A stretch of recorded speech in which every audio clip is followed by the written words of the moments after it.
WesWes Show. And we are back on the 135, or the channel 135 podcast. This is the podcast. We talk about our favorite things, movies, TV shows, and pop culture. I'm your host, Cams, from the WesWes Network. And I'm here with the brothers from the WesWes Network.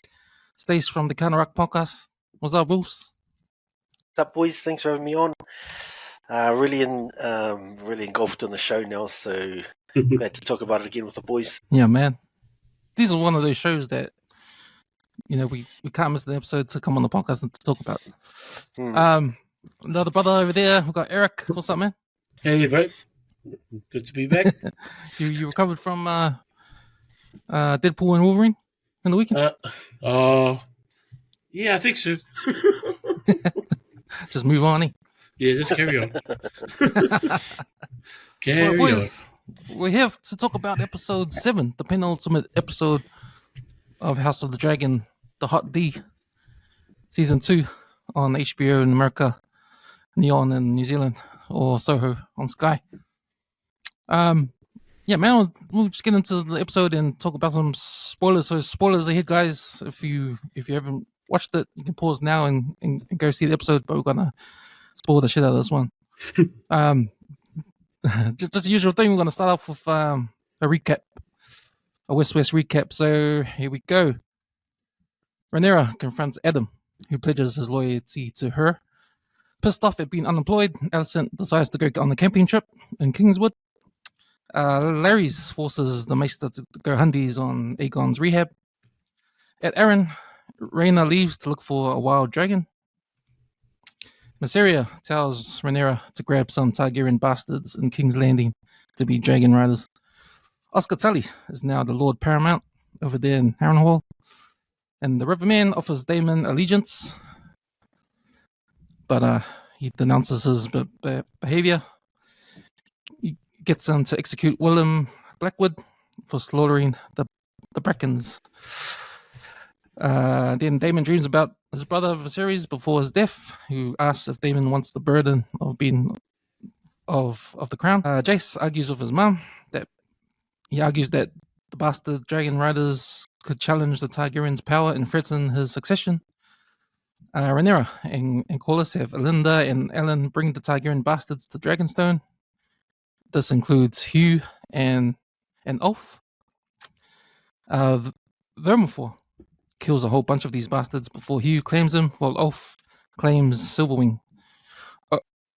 Ulf and Silverwing fly over King's Landing, bringing out Eamon on Vhagar in pursuit.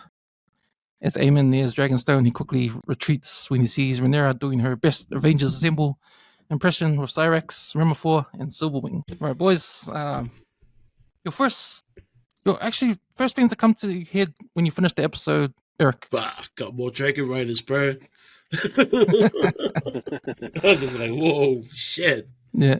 The ending, bro, of the episode was mean, man. That was the first thing that came to my head after the episode. Besides everything else that was played in the episode, I was like, wow. I think the Greens are looking good, man. They're looking ready for battle. I mean, the Blacks are looking really good. So I think they got their pieces in place, and I think it's about time to attack by the looks of it. So yeah, I think the finale is going to be a big one. Yeah, it's interesting because you talked about the Blacks finally getting a whole bunch of dragons, because all season they've like been, where's their army? If they haven't made any moves, they've sort of lost Damon to the winds, and he sort of hasn't come back in the game yet, and looks like now, that they finally got the upper hand. It looks like they have the upper hand now. So yeah, took the whole season to do that.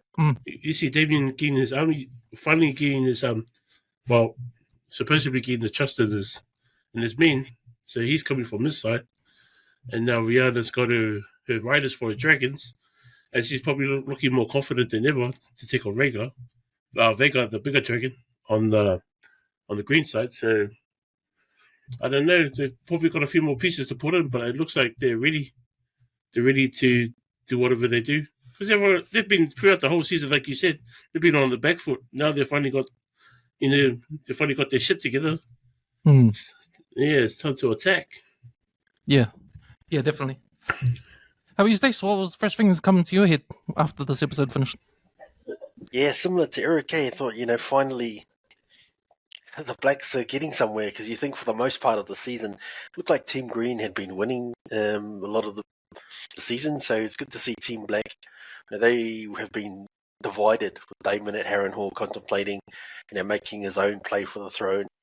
They didn't have an army like you mentioned. Now they didn't have any dragon riders, so I thought this episode was good. And the ending was good in terms of allowing Team Black a few wins with the new riders and potential army that they got from the Riverlands. So one thing I thought about, just with the show is, you think House of the Dragon, it's set 200 years before Game of Thrones. And if you remember, sort of at the start of Game of Thrones, there's no dragons. The Targaryens, one of the all-time great houses, is almost extinct, except for, that young, innocent Daenerys. And you're sort of like, what the heck happened? But, as things escalate and the war begins to take shape, you're getting a better picture of how their demise came. So we talked about it a little bit last week. But I think this episode also helped to preview that. So the beginning of the end of the dragons, with them more than likely they're going to kill each other in the upcoming war. So I like how they're starting to plug that hole and explain that timeline of the Dance of the Dragons. So I think that came through as well at the end. Yeah, absolutely. Because, man, when I thought about it, like, all season you got two sides, right? You got the green side trying to fight for power between who's gonna lead, right? So you got Alicent and her sons, and then but you've got like Sir Cole as well. So their strategy is more straightforward, like traditional, like we're going to war, we're going to produce these armies, we're going to attack all the castles around Dragonstone, and we'll just build up an army like that and just surround them, right? With a whole army of numbers, right? And then we got our big dragon in Vega. So that's our plan. But on the other side, in the back side, if you think about it, none of the people in the council made any of these plans. Like the way they got their dragons, the way they got these bastard dragon riders to come through and hop on the dragon, and for them to win the arms race, so to speak, with all their dragons. Like they did it without any council, without any sort of obvious let's raise an army and go into war. It was more done strategically or done in a way where it's like espionage. Like they had the spies go into King's Landing and talk up shit about the royal family over there because all the people were hungry, and they did all that kind of stuff in the background now. So it was a different way of attacking the Greens that the Blacks were doing. So in a way, it's all coming to fruition now because they've got, I think they've got 4 more dragons than the 4 or 3 more dragons than the Green team. Yeah. They got. I think their numbers of dragons are more than the Greens. It's just that the Greens have Vega. I reckon he counts for like 3 dragons. So, well, they got Vega. Yeah. They got Vega, and then they've got Helena's dragon. They got Helena's dragon. And Aegon's. Oh, is Aegon's, Aegon's dragon still dead. alive? It's dead. Okay. I think Sunfire's dead.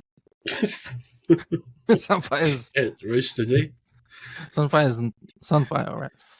Yeah, I think they only got 2. I think they got Vega and Helena. But then they've got the other brother that's got a dragon too that they Damon. mentioned in the episode. Yeah. Damon, the brother we haven't seen. Yeah. He's got a dragon. Yeah, apparently his dragon's pretty cool. So, I wonder if he's gonna pop up somehow. So I think he got 3 dragons versus 4 dragons, or 8 dragons.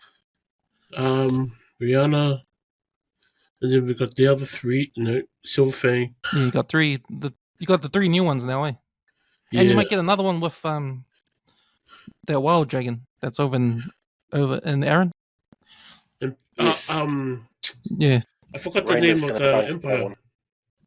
She's the one that's suspicious. There is a dragon there already. She's with all the burnt sheep and that on the field. Yeah, that's right. My thoughts when I first finished this episode, fucking brilliant, man. This was the best episode I reckon in the whole season. it might even rival some of the best episodes in Game of Thrones. Oh, Up there too. Probably not the White Walker episode, but I think this episode is up there. Up there, it's definitely the best episode of the whole season 1 and 2 of House of Dragon. And I think it'll be up there with one of the best episodes too in Game of Thrones, somewhere alongside the Red Wedding or something like that. So yeah, man, I thought that was an awesome episode. And man, every episode the stakes get higher and higher, and I think now the stakes are so far high that it's time to just have a battle now. Because it's funny, because we only had one battle this whole season, and there's only a small one. So I think season 3, because they're not going to end next episode. There is going to be a season 3. Yeah. So yeah, I'm excited, But yeah, my first thoughts for this episode was, because you know how we talked about how every penultimate episode is going to be a big budget one. Yeah. And if you're going to throw a lot of money in it, it's going to be a lot of extras, a big battle scenes. But there's no battle in this one. But I think all the money went to the CGI. Because how many times you see the dragons, man? You see a lot of dragons at the same time on the same screen. You know, different parts of the episode, they had dragons, multiple dragons. And at the end, oh fuck, man, like it was like Jurassic Park, man, and underneath.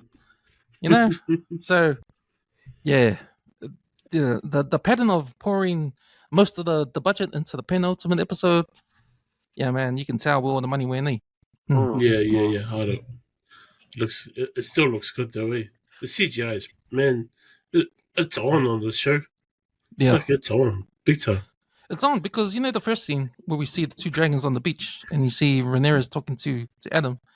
Just the way the dragons were like, they were talking to each other. They're screaming at each other, and then they were just like walking on the sand. You see the sand just move, and the movements of the sand on there. Like all the details all taken care of, and the CGI. So yeah, it's spectacular stuff. Yeah, it's like that particular scene, because my mom is not a big fan of watching like these fantasy programs. But when she was watching it, she was like, "Oh, this is like a serious show. This is not like a." She thought it was like a kids movie because she saw the dragons. But then when she was watching the dragons, she go, "Oh shit, these dragons are real." And then she started getting into the show, because she thought that like she would watch part of the episode and thinking that it wasn't the same show, but she didn't realize that the dragons are part of the story. So it's kind of buzzy how it can fool the people of the older generation. It's pretty cool. Well, she didn't catch the blowjob scene, so she would have known it was not a kids program. If she caught you watching that scene, man. Tell you the truth, she did actually. I didn't even know. I thought I didn't know when it was going to happen, and then it just happened. And she just go, "Oh my gosh!" That was crazy.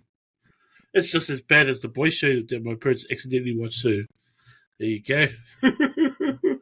That opening scene, Stace, you got any thoughts about that? That was well done. You think about I like how they show how the different ways of claiming the dragons. So we'll probably touch on some of how the other ones happened. But you think about Adam or Alan, whichever one it is, that dragon actually chose him, and he's sort of going there thinking. And throughout the season, he sort of thought that there was more to life than just being the guy who cleans the boats or whatever his job was before that. So he thought that he was part of a bigger picture and a bigger story. So I'm just glad that happened.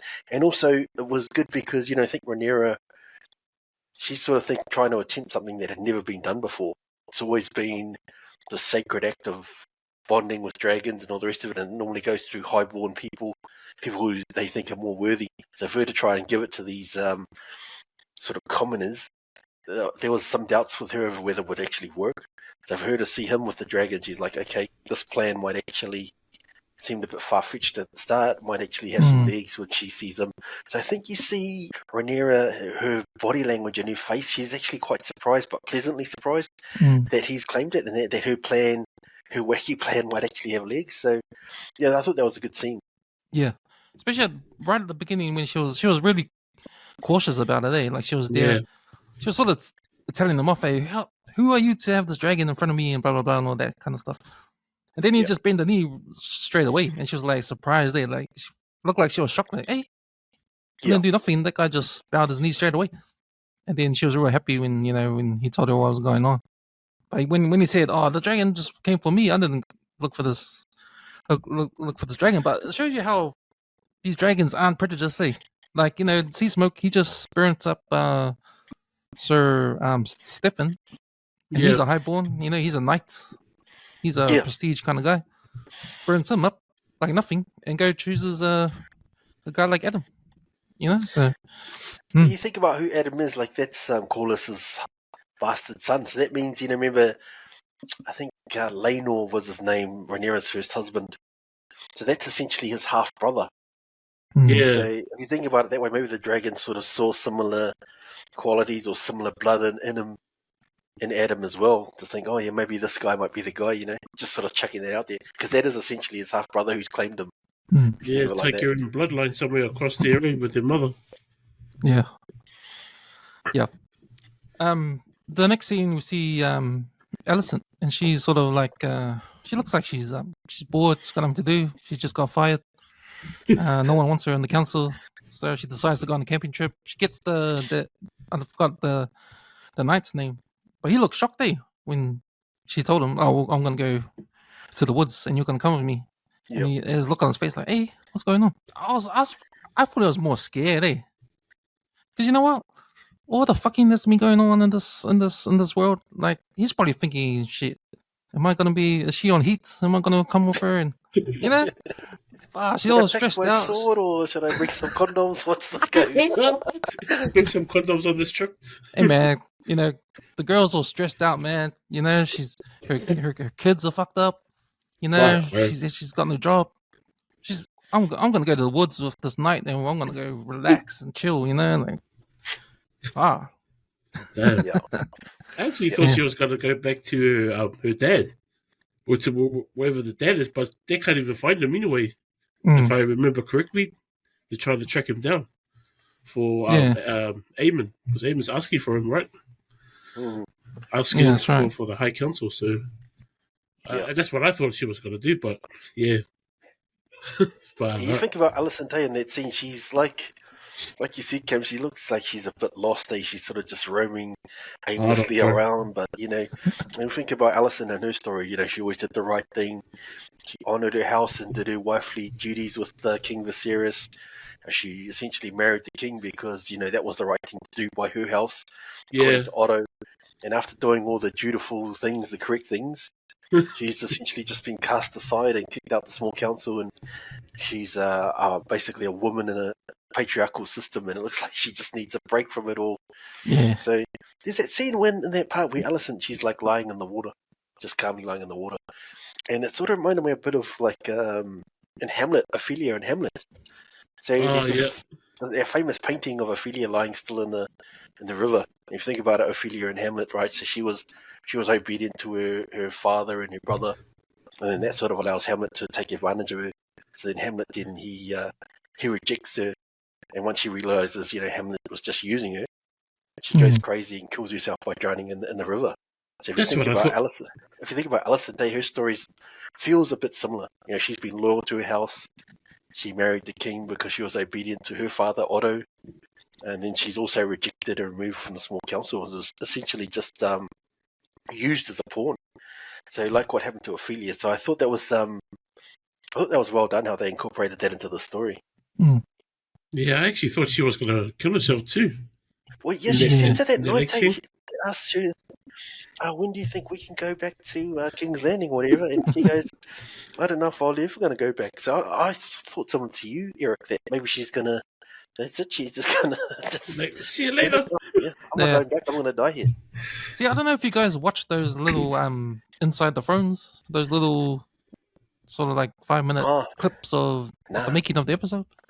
But I watched them, mate. I watched them after each episode. So the explanation for that scene is that when she's lying in the water, she has like a inspiration, and now she's gonna go back to we don't know what it is yet, but that was the hints that when they were talking about that scene. I didn't pick up on that. Yeah, I didn't pick up on that. I didn't pick up on that either.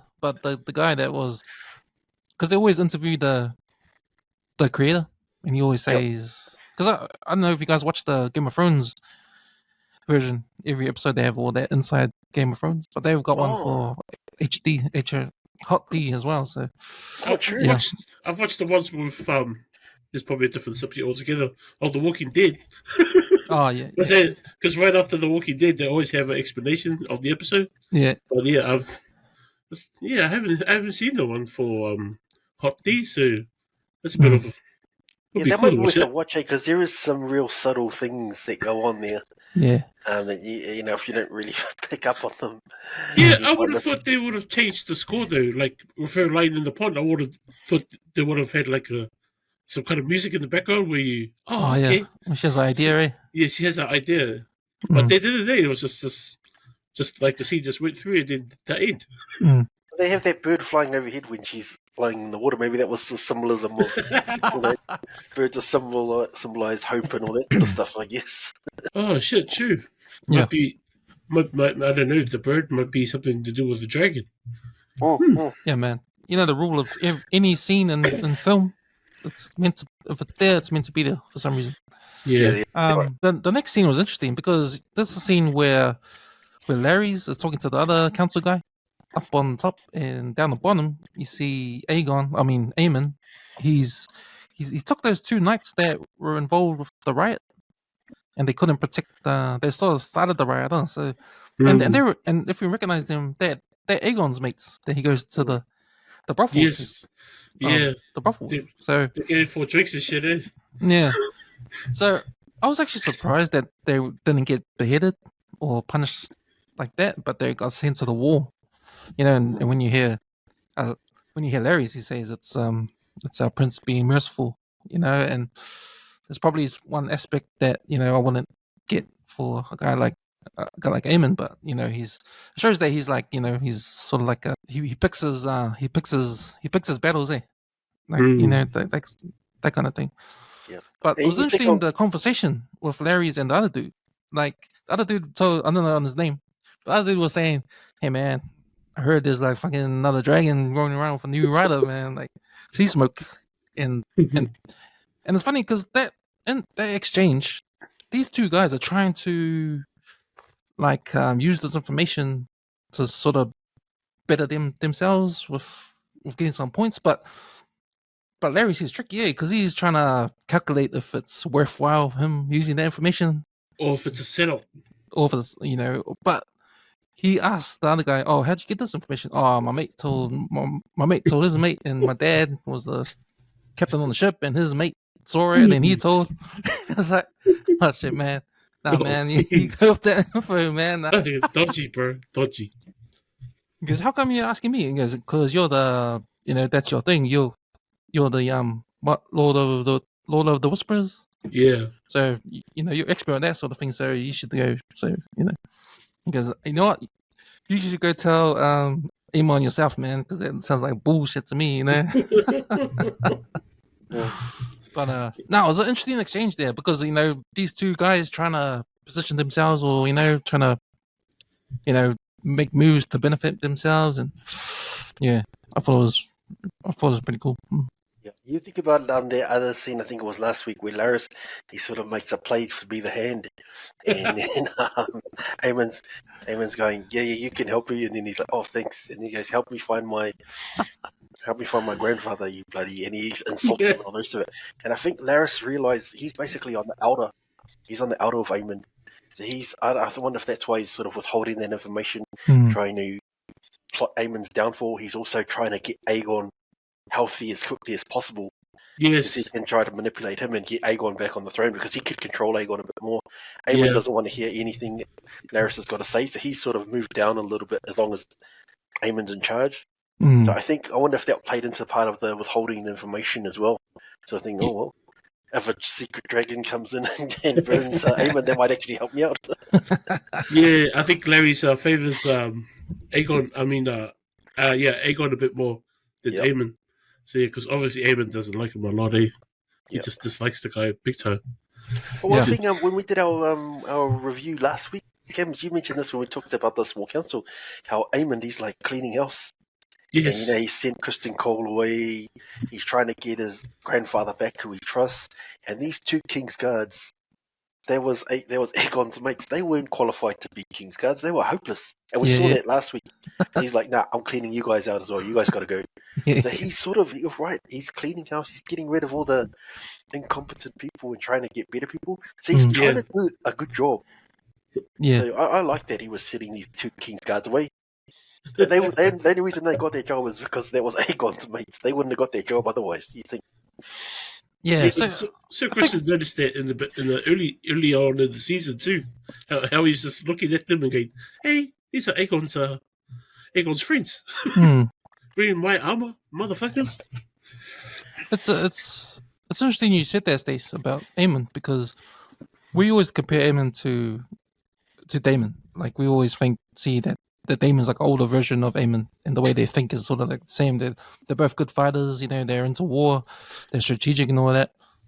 But I think what Eamon is showing with these decisions he's making, he's pretty political savvy. Eh? He knows how to manipulate people in terms of like knowing where to put people in their place and make things around them suit him. Whereas, as we saw in this episode, when we talk about the scene when Oscar Tully, he sort of manipulates Damon, and because when I think about it, Damon, he's useless at all that kind of stuff. He can't do the political stuff. He can't get people on his side, and all he knows is to fight and to kill and to be mean, and he only knows that kind of stuff. So I think if we compare both guys, Eamon and Damon, it looks like Eamon sort of like he's like the better dude, eh? When it comes to being an all-round leader or all-round king. Yeah, he's actually proved me wrong. I actually thought he wouldn't be good. I think he was a bit of a psycho, but he's getting rid of these useless guys. He's, I think you're right. Last week, I think he knew that Kristen Cole and his mum were hooking up, so he tried to separate that. He's he doesn't trust Laris correctly. So he's like, "Nah, I need you away, and I need to get my grandfather here. He'll know what to do." Those are really smart moves.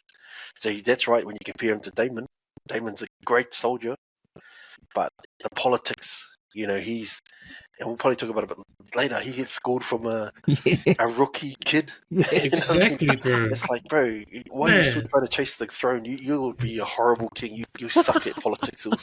But that's when I kind of lost. Like, man, Damon, bro, you're this badass warrior. You could just go punked, bro. Like, know your role, you know your role. Holy shit! Yeah, man. It's cool, man, and that's why I like this episode, because all this political stuff, all these movements, all these thinking, everybody's got an agenda.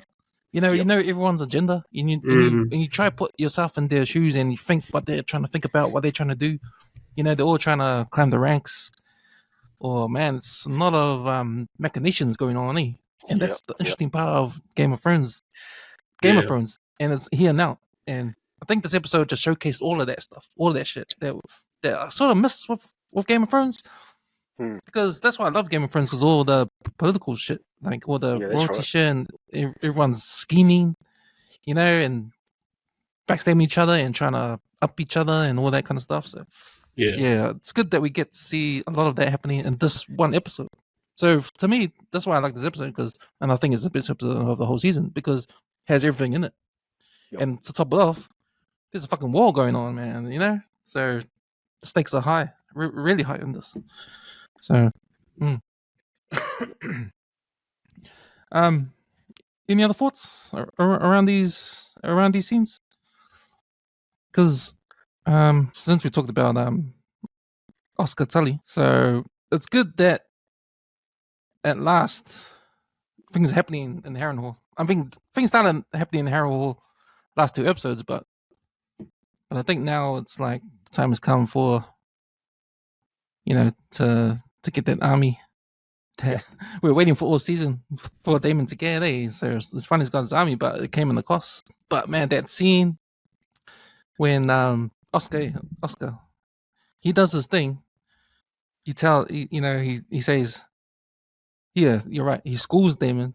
you can see Damon's face, man. He is pissed off. Hey, he doesn't want to say anything. Hey, like you can see his face, like when when the kid's doing this thing, you can see his face. He's seething. He's like, "Fuck this motherfucker, man!" Like, man, the smackdown on Damon big time. Yeah. And like we touched on, that's where the main thing I took away from that scene. Damon's trying to pursue the throne and get his own thing going. Yeah. I don't think he'd be a good king. He's like you said, James, he's an excellent soldier. He's a great warrior. But it's more than that, the politics and all the rest of it. And for him to get schooled the way he did, he got a lesson there from young Oscar Tully. He was just taking over for 5 minutes. And, you compare that to, if you compare that to Rhaenyra and what she's doing, she's running this charm offensive. She's getting all the commoners on side. She's holding this great sort of PR campaign and showing she's the queen of the people. And the only way Damon got the river people to unite was essentially by uniting them and how much they disapprove of him as a person and as a leader. So yeah, they didn't even like him. Yeah, but the whole journey that Damon takes this whole season, like finding himself, he definitely found himself. And this episode just, he definitely showed his flaws. Like, it definitely tells us as audience and probably tells him, hopefully tells him that, he's not a, if you want to be a king, you got to be all rounder, and he has that dream with his brother afterwards. Yeah. And Viserys shows him the crown. Oh, dude. So, do you really want this? Do you really, really want this? And he's like looking at it going, shit. Yeah, because he explains to Damon it's like it's a burden. It's more of a burden, the crown. Yeah, and I don't think Damon's ready for that, because tell you the truth, Damon kind of reminds me of Sir Kristen a little bit, where they're just guys that like to fight and battle and that, not really the political type. And once a bit of politics comes in, they just want to get out the door and start chopping people up, or start running their dragons and shit. So I don't know. I could be wrong, but they seem similar. I think Oscar Tully's gonna grow up to be a fine king. Like he's gonna be the man. Like that was just a little experience for him. To see what he can do. But there's that scene in the beginning when we first see him again. He says, "Oh, because now he's crowned paramount," and Damon goes, "Oh, but you didn't want me. You didn't want me yesterday." And Damon goes, "Yeah, but you weren't the paramount yesterday. Now you are." Like Oscar Tully actually does Team Black a bit of a favourite in there. So there's all those war crimes that got committed, and they got committed under the banner of Rhaenyra's Targaryen's flags and all the rest of it. So what he did was he removed the blame on Daemon and he put it firmly back on that Blackwoods guy. So that sort of absolved Daemon of the crimes by the people of the Riverlands, and hopefully, sort of by extension, Rhaenyra is removed of the blame as well. So hopefully, all those failings lead him to the conclusion, second all season, that he doesn't have the political nous to be king, and hopefully he finally just abandons it and just supports Rhaenyra. And I think, what I think? I think it's gonna be even worse for Daemon, because he hated that. He hated that being in that situation. He hated that this young kid like sort of got him to do what he didn't want to do. Like, but think of the result. That was the end result that they wanted, right? He wanted the army. He came to get the army. He did it. He tried to do it in his way when his way was the wrong way, but he got it anyway. But he's pissed off that last shit happened, and that's gonna cloud his sort of celebration. He should be celebrating. He's going back to Rhaenyra with his army, but he's going back like pissed off at this young kid that sort of showed him up, man, in front of everybody. And that shows his vanity, man, because he's like fucking. Yeah, that's right. He shouldn't be like pissed off. He should be happy. I mean, he doesn't see the bigger picture. Yeah, because he's always me. Yeah, it's always like that. He always wants to be the man. He wants to be called king. And plus, the other knight that was supposed to come over, he hasn't arrived yet, has he? So he might show up next episode. But Yeah, but I think this will be another downfall for Damon. Like this guy should be happy, man. He's got an army, but nah, he's gonna go back still pissed off, man. Yeah. What else happened? Fuck, I forgot. Oh yeah. So Jace, he's come back. He's all pissed off too. I was starting to like that guy, but this episode, man, he's been a bitch again. Like he comes argues with his mum about. You might have a valid point, but he's the one that made the idea in the first place, right? He's the one that told to get these bastards, right? But did he just mean highborn bastards? Yeah, highborn. Yeah, he didn't mean the commoners. He just wanted the highborn ones. And he was being a dick about it, eh? So he was telling his mum. But I like what his mum said. Like she said, "So what would you have me do then? So what's your plan?" And he didn't have one, eh? Yeah. So yeah, you're right. She had no choice. She needs dragon riders to win the war. But there's that potential law of unintended consequences in a lot of ways. She's opened that Pandora box, and the commoners become, more powerful and given these unknown, untrusted people access to these nuclear weapons.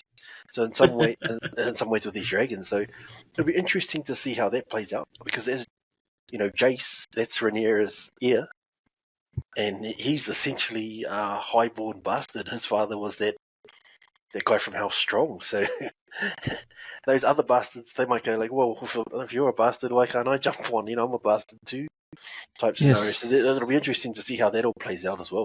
Yes, exactly. Because he asked his mum the question at the end there, like, did you think I was going to have white hair? Because now he's considering himself a bastard there too. Yeah. Yeah. But I reckon, like with the riders being commoners, they've got more control over them than if they were highborns. Because definitely, if I was a highborn and I got a dragon, I'd be like, yeah, bro, I want to have a go at this crown. Yeah. But being a commoner, they wouldn't think they're high.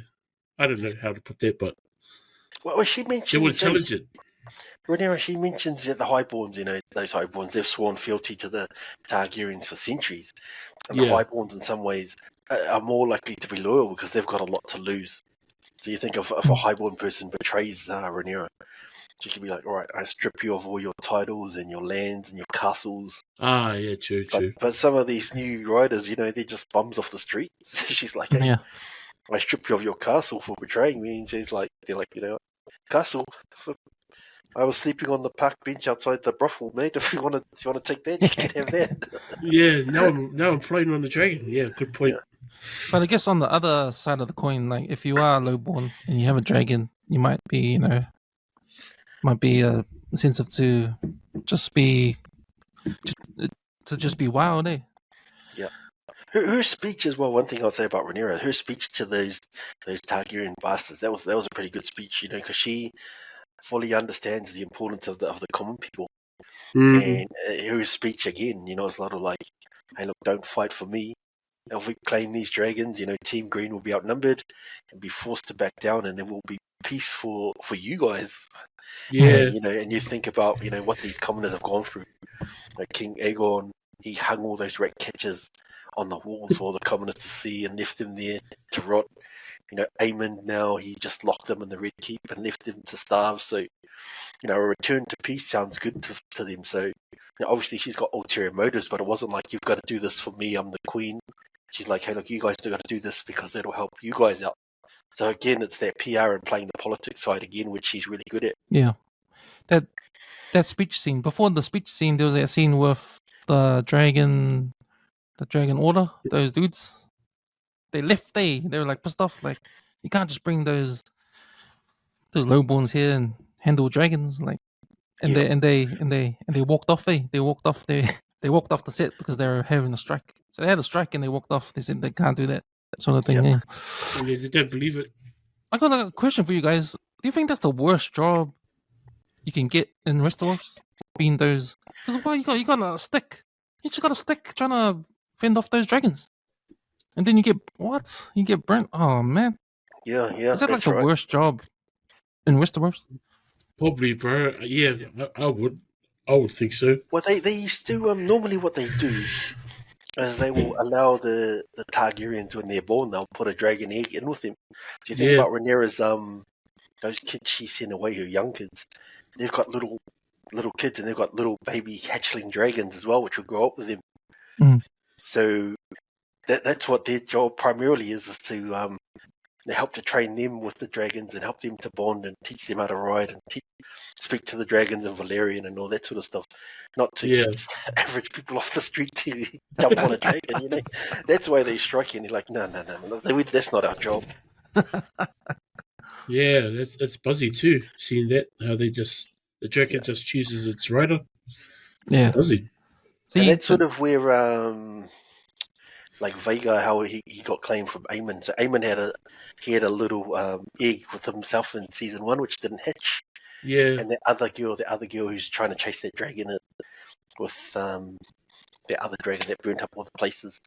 She's her egg didn't hatch either, so that's sort of how that unfolded. Yeah, that's right. 2 eggs that didn't hatch. And then we come to the money scene.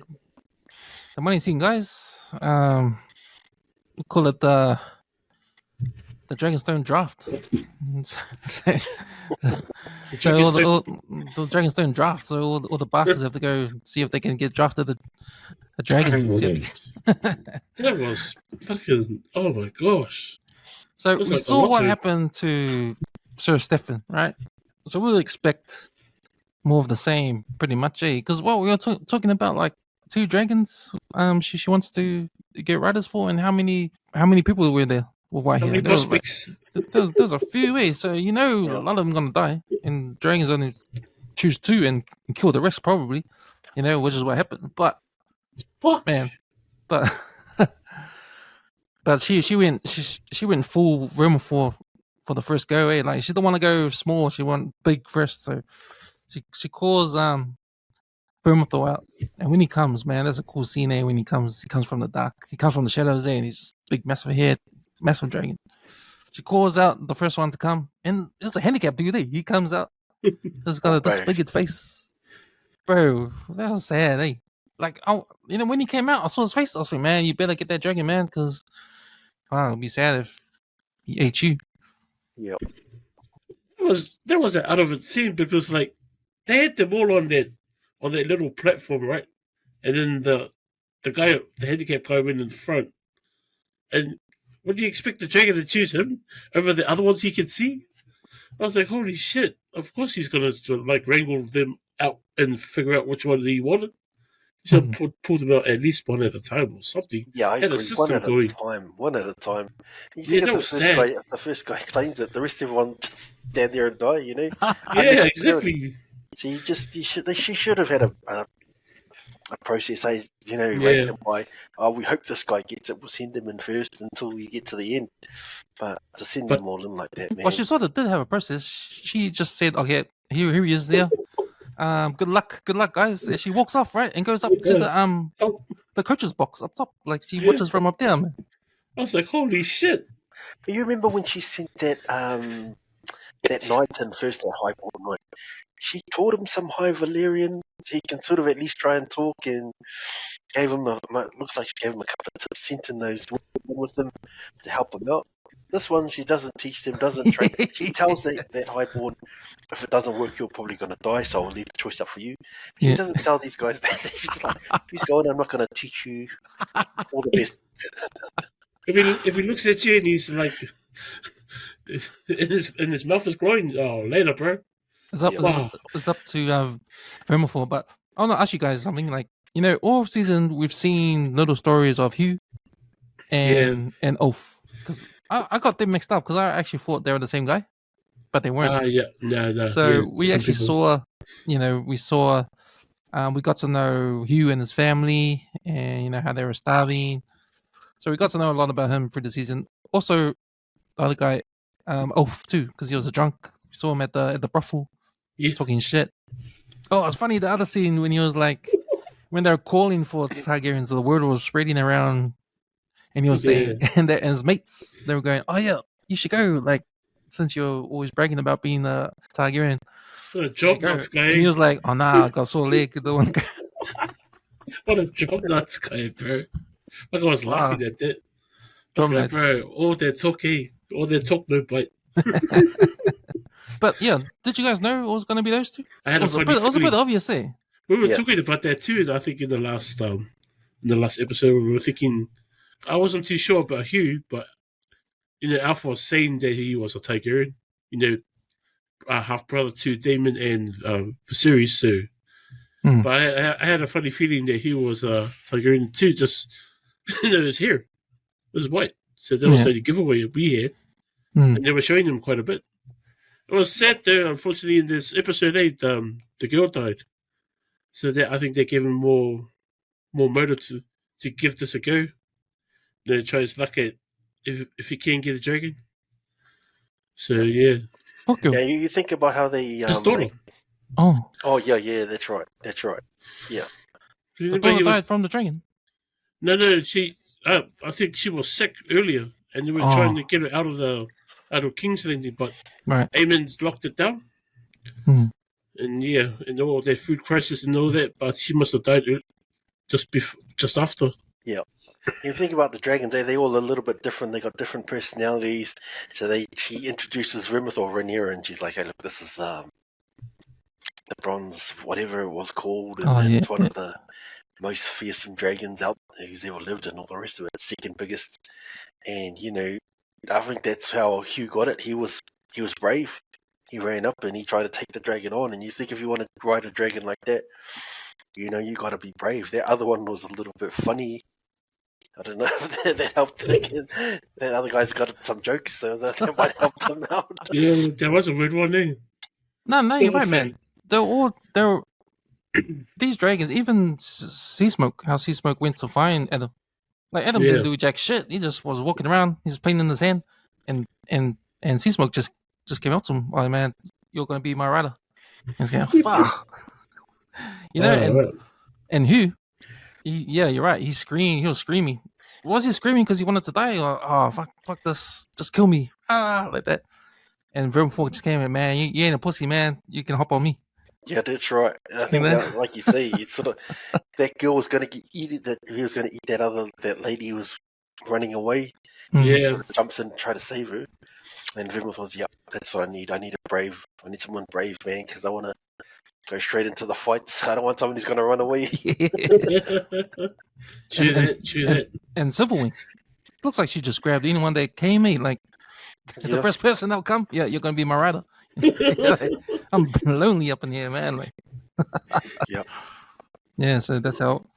But then the next scene, that whole scene, though, inside the dragon lair, like, that gave me some Jurassic Park kind of vibes, eh? Like, running around, dragon, burning up people, eating people. Yeah. camera angles and all that, like massive dragon. Yeah, that was really well shot because they tried to show parts of it from Hugh's perspective, and he's sort of running in the fires coming straight to him. It was like sort of like you're right down there with it, and the dragons kind of chase you the way that they shot it. So yeah, that was really well done how they did those scenes. Yeah, oh no, bro, it was me. And then the next scene we see Oath and Silverwing doing some donuts above King's Landing. the man, like having a good time, like flying around King's Landing. Yeah, I was wondering if that was Rhaenyra told him to do that, because she's all about, like, it's an arms race, right? So if you got most of the dragons, you're gonna scare the other team, and they're gonna go, okay, now we'll just have a peace. We won't go to war. We have peace now. You win. You got the fucking 8 dragons to my fucking 3. So that's kind of like her wish, her plan, like, if we can get all the dragons on our side, if we show we got all the power, they're gonna push for peace. Too scared to fight, So I wonder if that was all a plan to get Aemon to notice we got another dragon here, and then obviously Aemon takes off. And what's that? What the hell? Vega's parked like far away, like what's going on there?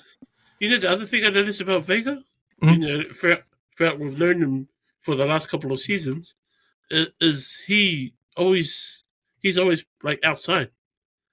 The dragon's not afraid to be parked outside.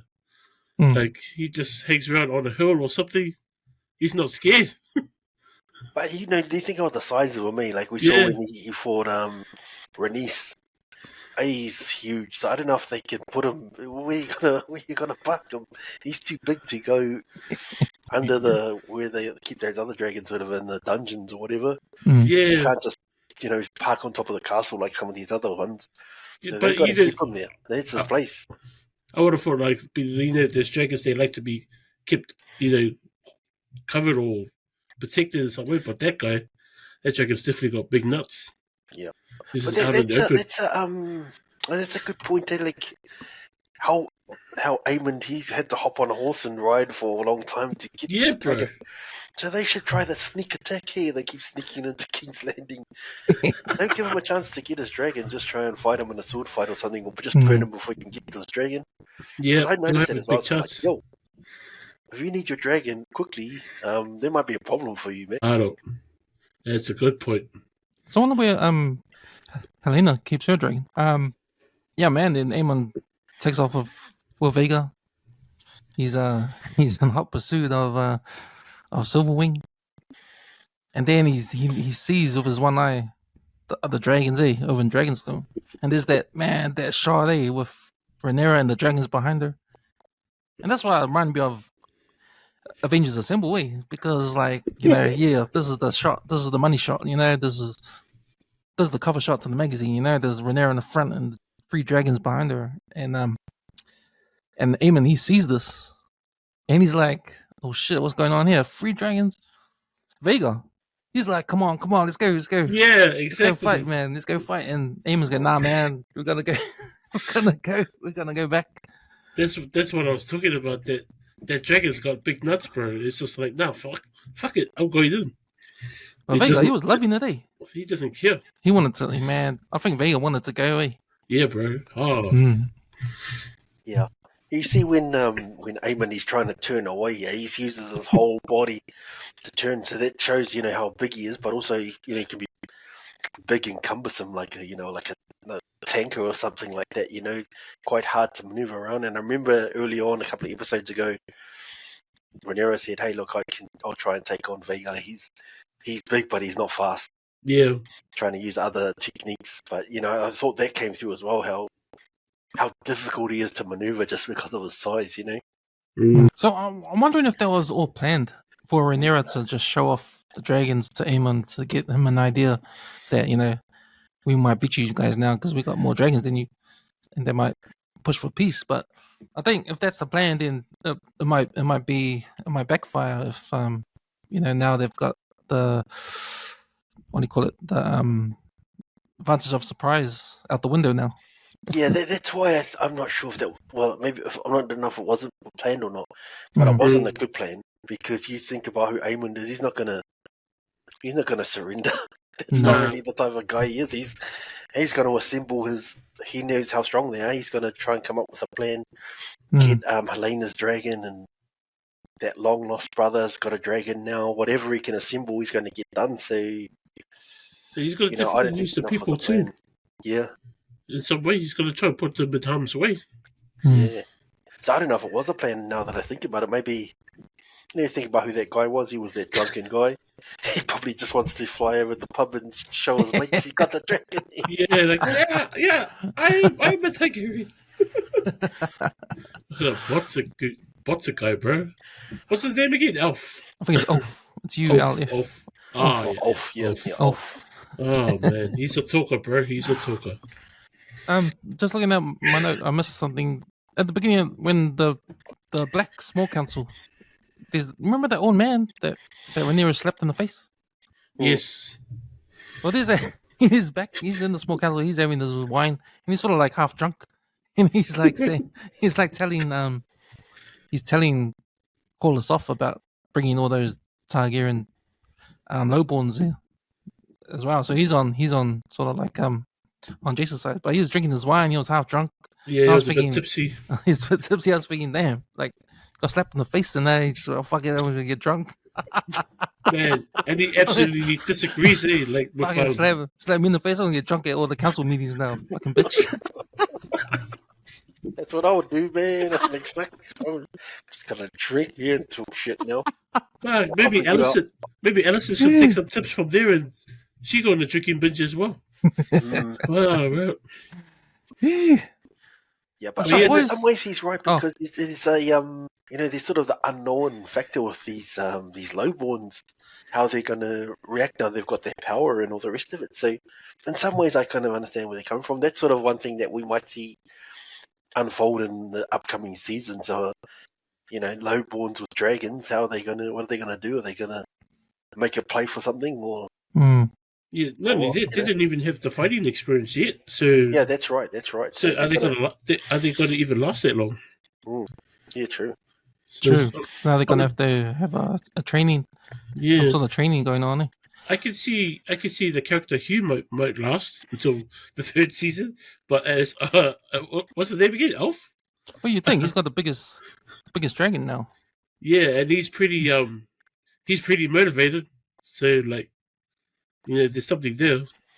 But Elf, I don't even know if he's gonna make it out the next episode.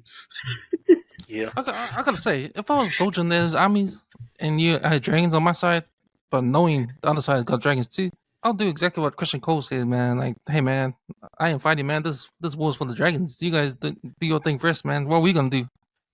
Yeah, I agree. Yeah, gives you air support somehow with this big massive arrows that they've got. Sharp boys. Yeah, I think that was it. Eh? Those are the scenes. I want to do give out some awards. So start with the Ruben Dawn Award. So who do you think was the weakest link character or moment in the episode? We'll go for you first, Eric. The weakest? You mean in the weakest performance? Or anything that's downgrade, or anything that sucked. Downgrade or sucked. I think the conversation between Larry's and the other council member. Yeah. How he botched it. I think that one is for me. That particular conversation, how he was trying to give his secret whispers over to Larry, but Larry's like, "No, I'm not having that. You can keep your shit, keep your BS, and if you want to share it, it's up to you." But he advised him not to. So I reckon that particular character. So Larry's got it wrong, eh? He said, "Oh man, I've been hearing, you've been telling me there's like rumors and shit, but it was true." Yeah. So it was worth something in the end. Oh. Yeah, but he wasn't. He I don't think he believed him. Well, that could be interesting. Maybe in the next season, or the next episode, where they have their next small council meeting. Eamon says, "Holy shit, they've got these dragons and dragon riders," and those two are like, "Yeah, we already sort of knew that. We just didn't tell you." So that could become an interesting dynamic. So, that's a good point here, Eric. That was pretty weird because they should. I don't know if they should tell him because it was sort of fifth hand information, but because Eamon being Eamon would want confirmation of that, eh? And if you find out either of these guys are wrong, there could be repercussions, bro. Somebody's head's gonna get chopped off. Yeah, but if he finds out by surprise the way he found out, and they've known for a couple of days, it's sort of like, yo, that was crucial information that I needed to know.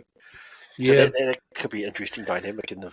I know Larry's will keep that on the back end and not tell him shit. But as for that other council member, I'm not too sure. Yeah, he looks weak ass. It's like he doesn't know what he's doing. He's like trying to play with the big boys, but obviously he's scared to play the game. Sweet. How about you, Stace? Who gets your Ruben Dawn Award? Yeah, I'm gonna say Damon. Eh? This whole season he's been ineffective, but I just thought we talked about that scene with young Oscar Tully. He's getting bamboozled already by a guy who's been in power for 5 minutes, and it's just another example of why he isn't a good king option. He's still in his mind thinks that he should make a play for the throne, but it was just another example of why he wouldn't be a good king and why he should abandon it. And it's taken him a while to come to that conclusion.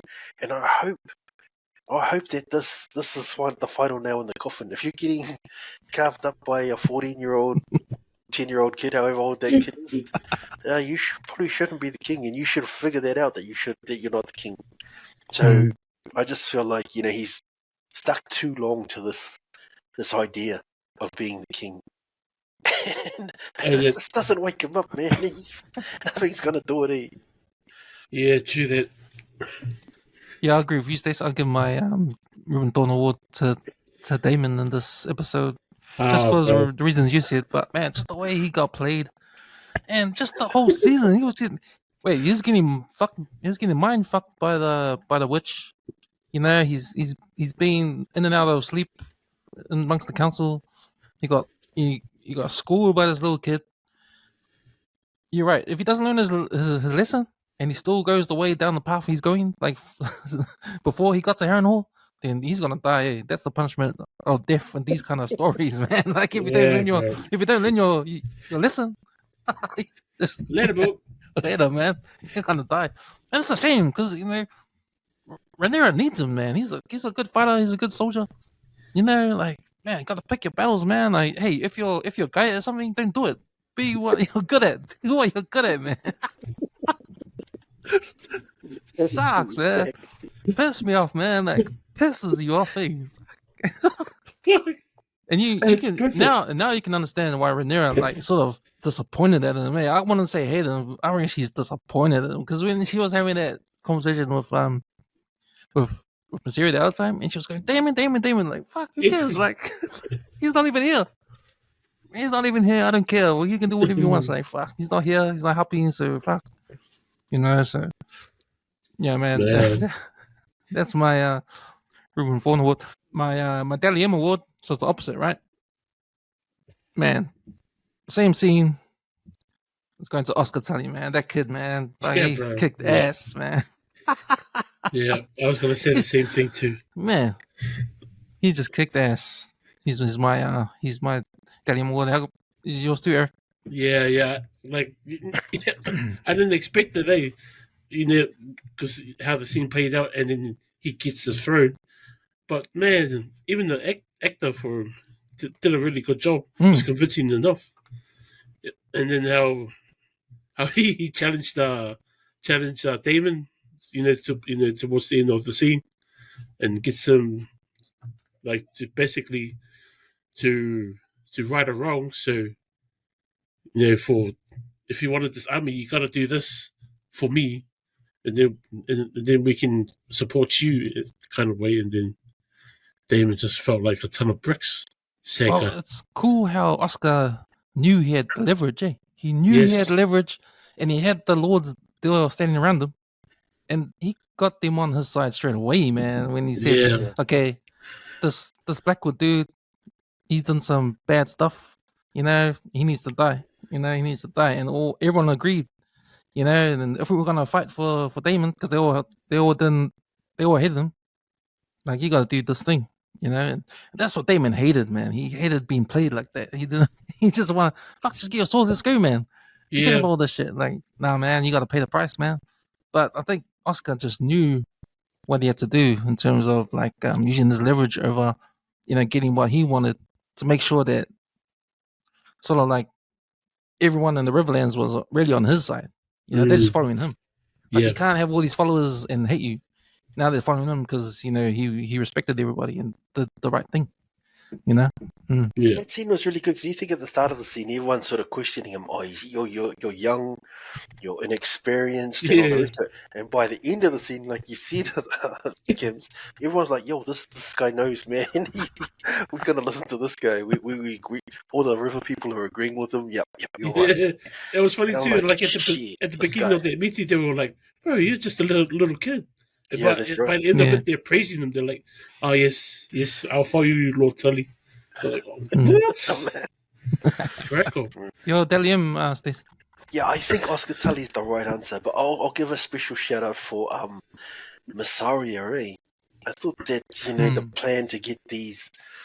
The plan was originally to try it for highborn people, but she's really been pushing this agenda of helping out the small people. It was her idea to get the food to the small folk to get them on side, and she got all those bastards ready.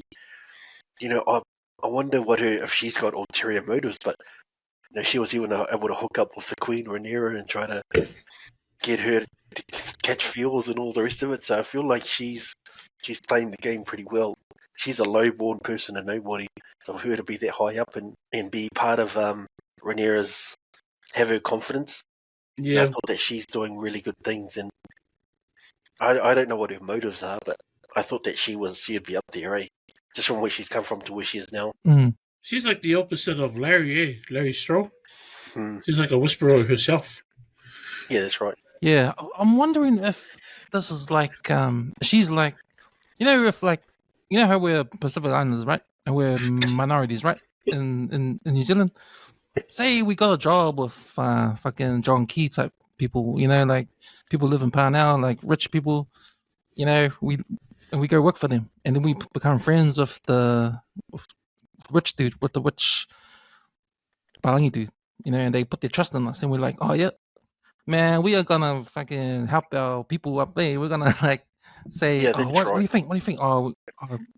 We'll get all the Tongan Samoans, help them, like put some words in, help out people out there. Yeah. I think it's like that, man. I think that's the main intention. Yeah, but to what end?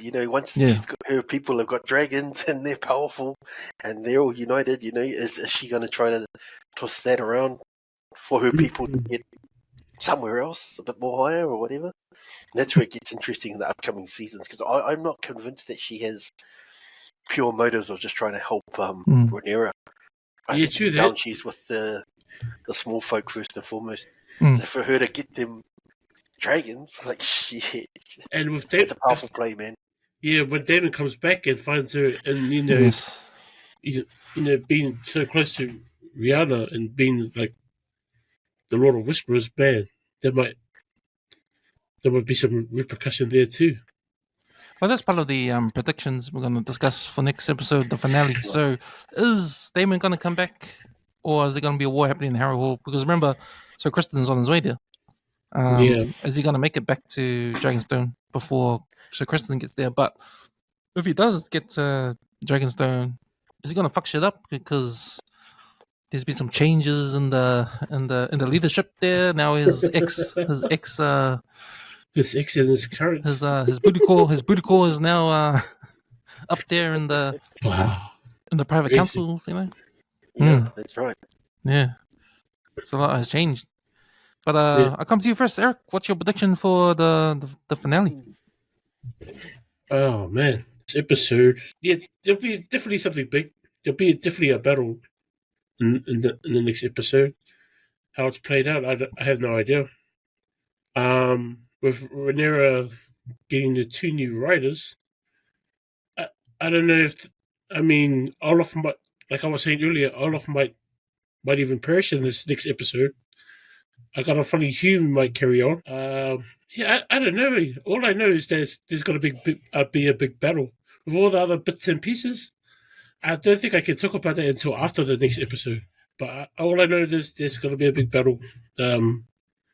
Maybe Vega might get really damaged. Even Alistair's other son might even pop through with Otto, maybe. But it might be at the end of the episode kind of thing for the next season. Who knows? And then I'm just spitting out here. Sorry, guys. Yeah, nice. No, I agree with that. How about you, Stace? What's your predictions for the finale? Yeah, I agree with Eric. I think, Eamon's seen the power that the Blacks have got before their dragons and those new dragon riders. So, the armies ain't going to beat that. The only way you can win is by assembling your own dragons.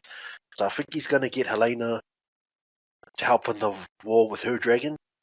Eric, I'm with you, that other son, Alison's other son, they said in passing that he's riding his dragon now.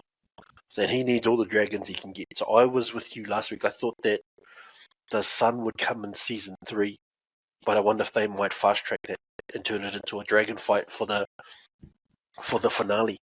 So I wouldn't be surprised if he turns up this week with his dragon and into what I think a dragon's going to die. Which one? I'm not sure, but a dragon's going to get killed, I think. I think a couple of dragons might, or it could be even more. Yeah, possibly. I think you might be right there, Eric. I think I'm predicting a big dragon battle, and that other girl, Rhaenyra, who all the kids and everyone's going off to wherever they're going to, off to Pentos, I think they're going to, and she sort of snuck away from the pack, Yes. trying to get the other dragon. So I think she's going to get that one and try and be helpful during the war. She sort of felt cast aside. Oh, your job now is to be the babysitter during the war. Whereas I know we can see her character wants more than that. So she's desperate to secure a dragon just to be part of it, and I think she'll get one and strengthen the Blacks a bit more. Because where are they currently going to? They're going to Pentos, right? Yeah, they're going to Pentos. One of Rhaenyra's friends said that they'll take them in and hold them. Yeah. So that's where they're all off to now. And it looks like that House Aaron, they don't really want them anymore now. Yeah, they should have kicked them out. Dragons. So yeah. So I think that might happen. And I'm interested to see how the lowborn bastards conduct themselves, particularly that Ulf. He's a real wild card in that. Yeah. I wonder, I wouldn't be surprised if he's the one who dies. He's probably like, oh, cool, got a dragon. I can go to the pub and get this dragon to sober drive me home or something like that. But, I think I wouldn't be surprised if he's the one that dies. And I touched on this before, but I think Mysaria, I think she's got ulterior motives, eh? Like, you think about her interactions with Rhaenyra. Rhaenyra, she didn't want to sit at the small council. She wanted to go to battle, that first battle that Rhaenys died at. So she sees herself as a warrior. And there was a scene where Rhaenyra's sort of standing there with the sword, and Mysaria goes, "Oh, you look good with that sword," trying to play to her own what she thinks that she should be doing. You think about what Mysaria was. She was like a brothel worker, so she sort of knows what people want, what people desire, and all the rest of it, and trying to play on that. So I think she did that in that same instance. Rhaenyra wants to be the queen, and she wants people to back her, and she hasn't been getting back from her small council and all the rest of it. And Mysaria said to her, "Oh, I'll back you 100%. I'll be your whatever you do. I'll be by your side all the time," which is exactly what Rhaenyra wants to hear. So I reckon she's playing her a bit. To what end, I'm not sure. I don't know if that's going to come out this finale, but maybe the final, but maybe next season. But that's my predictions. Yeah, that's a good one, that Sarah, because the only one that can see her truth is Damon, until he gets back and figures what's going on. Yeah, it might be something to drop on later for the next season. But yeah, that's a good point. For me, I'm gonna go with probably what's traditionally done in Game of Thrones, and with the last episode of all the seasons, it's just a setup for season 3 or for the next season. So I think what happens, we talked about it before, most of the budget goes on the penultimate. It will either be a battle or a CGI intense scene episode, and then the next episode will just be like a aftermath or like a let's see what happens when the smoke clears kind of episode. So I think what we're gonna see, I think we have to see another conversation between Daemon and Rhaenyra. I think Daemon can offer more in terms of causing trouble, and I think in story wise, I think we want to see more trouble being caused when Damon gets back to Dragonstone. So I don't know how that fits in with Sir Kristen heading his army over to Harrenhal. So there might be a conversation there. Maybe is it Syrexes? Damon's dragons there, so the army retreat because they've got a dragon. Because Vega doesn't show up anymore because Eamon knows that there's a bunch of dragons there now. So remember that was the plan, right? That Kristen was going to go and Vega was going to come later on, but now Vega's not going to come. So maybe it might be a little battle that we see Sir Christian die because there's not going to be any dragon for him to back up because Vega ain't coming. Yeah, like you're saying. So maybe that happens. Yeah, so maybe that happens. I don't know, but I think there's more. I think there can be more with Damon causing trouble over in Dragonstone. So I think we're going to see him coming back. With the lowborns, with Hugh and Ulf, I think we're going to see some sort of dragon riding training, sort of thing going on. And I think at the end of next episode, yeah, like I said, we're gonna have a cliffhanger, and wait another whole year for season 3. So. Yeah, we haven't really discussed who might die in this next episode, right? One of the main characters. Well, And I just he's said saying, Kristen so Cole might die. Yeah, that's Kristen that's probably a strong one. because what does he left to offer anyway with his character, story wise? I mean, he's sort of like done with Alicent. There's nothing there anymore. He's not he sort of, but plus you got Alicent's brother there as well. So maybe if Kristen dies, then Alicent's brother will take over and be that guy. You know? Yeah. Well, the brother dies. That's quite like that. Yeah. Well, the brother dies, it just feeds more fuel to the fire. Yeah. Unless you can think of a plot line with that character, what more has he got to offer for the story, or what else can he offer? And if I think if these characters run out of things to do, I think they just get killed off. Yeah. Yeah. Well, deep down, I think Rhaenyra was the one that he wanted all that time. I wonder if he might try and make another play just to add us onto a story. Change to Team Black. Holy shit! I know that's an interesting thing too. Who's gonna change? Because remember Game of Thrones with the Lannister dude. Who's the knight that killed the king? Jamie Lannister. Like he was the evil dude in the beginning, and then he sort of like as you go along, he like you feel sorry for him, and then he becomes the good guy almost. So yeah, that's right. Yeah, there's a character arc in him. There's a big character arc in him. Maybe there's going to be a character arc with some of these characters in House of the Dragon, but I haven't seen one yet. Unless unless Damon changes his ways after learning so many lessons up in Harrenhal. I think that's why they had to keep him there that long, because he didn't get the lesson the first time. Let's give you another lesson. That witch is like, mixing some more potions there. Go drink this. Have another lesson. Have another one. He's just not getting it. Let's get something stronger. Doesn't get it. Fucking hell.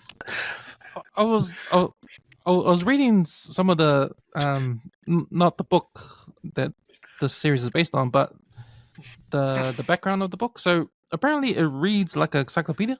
It doesn't read like a story, like a perspective of a character or a narrator. Like it's written differently to the Game of Thrones books, right? So the House of Dragon books, I think it's called Dance of the Dragons.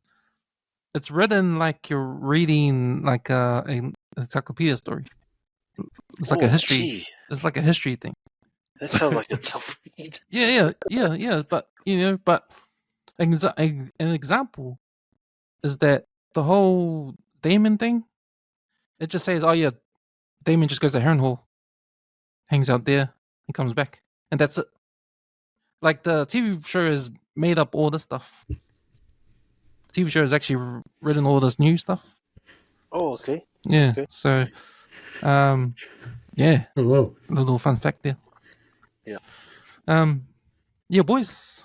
That's the penultimate episode. Any more last things or last thoughts for this episode? Yeah, one more episode to go, Shucks, I'm on the lookout for a new show, so any of our listeners out there got anything to recommend, because after this show ends, I don't know what else I'm going to watch. So, yeah, any of the listeners out there, we got any recommendations, just let us know, and we can check it out. Maybe give you boys to preview that stuff as well, because it'd be good to keep it all going with whatever's shows are on the go. There's one that comes to mind. Innocent proposal. Innocent. Presumed innocent. I mean, presumed innocent. Jake Gyllenhaal. 8 episodes, 40 minutes each. Hard and fast courtroom drama. It's good. Oh, nice. Eric, any last thoughts for this episode? Yeah. Or anything? No, not at the moment. Just can't wait to watch the next episode. See what's up for next year, for the next season. Nice. Okay, boys, I think that's us. I think that's us for another episode. Yeah, man, that's episode 7 of Hot D. Thanks for jumping on. To our listeners, check us out on our socials, WesWes Network on Facebook, Instagram, and TikTok. You'll find this podcast on YouTube as well. And our WesWes Sports blog magazine will be out tomorrow. We'll get that done and get it out there. Sweet. Thanks, boys. We'll do it again next week. Boys, appreciate it. Thank Bye. you.